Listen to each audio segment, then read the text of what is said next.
आज प्रस्तुत हम कंटिया माछ बेसर आंबुल पड़की कंटिया माछ बेसर करने एटी मु हलदी और लुण गोले नहीं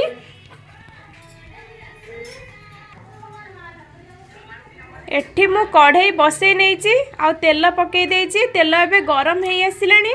एबे आमे माछ को पकई दबा।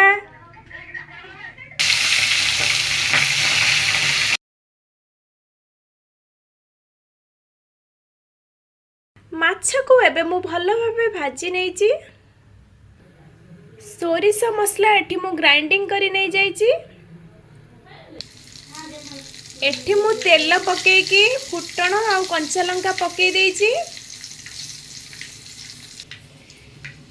एबे मु ऐड करी नेबी पियाज